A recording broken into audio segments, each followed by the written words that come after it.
اللہ کی قدرت سے عزیز مصر حضرت یوسف علیہ السلام پر ایمان لے آیا۔ عزیز مصر نے اپنی موت سے پہلے ہی اپنے سارے اختیارات حضرت یوسف علیہ السلام کے حوالے کر دیے تھے۔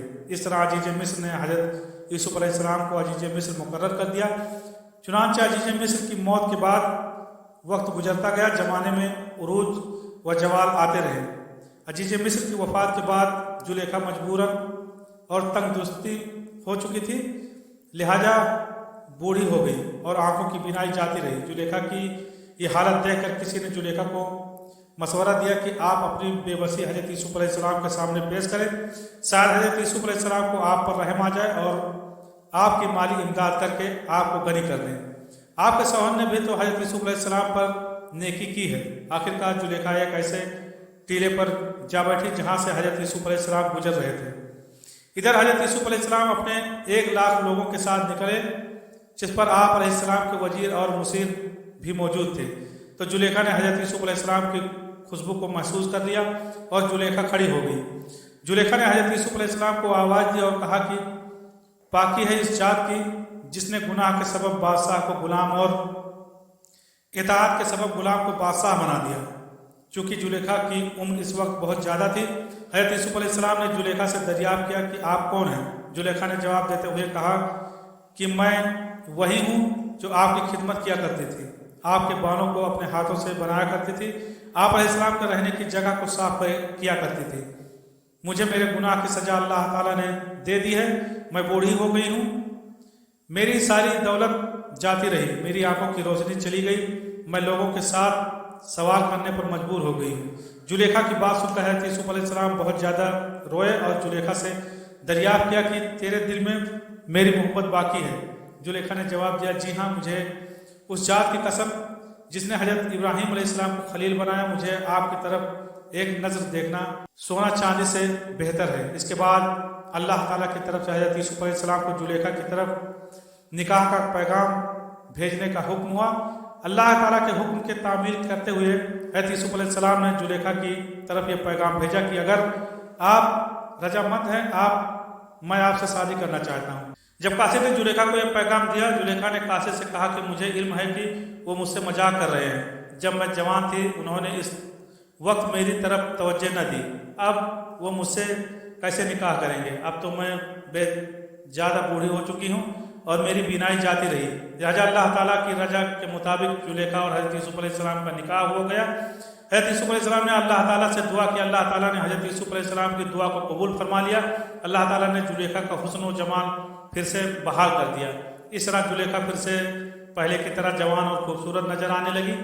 جب حضرت یوسف علیہ السلام کا نکاح زلیخا سے ہوا تو زلیخا باکرہ تھی۔ اللہ تعالیٰ نے حضرت یوسف علیہ السلام کو زلیخا سے 2 بچے عطا کیے۔ اللہ تعالیٰ نے حضرت یوسف علیہ السلام کو مصر کے غلام سے مصر کا بادشاہ بنا دیا تھا۔ بے شک اللہ تعالیٰ ہر چیز پر قادر ہے۔ آمین یا رب العالمین۔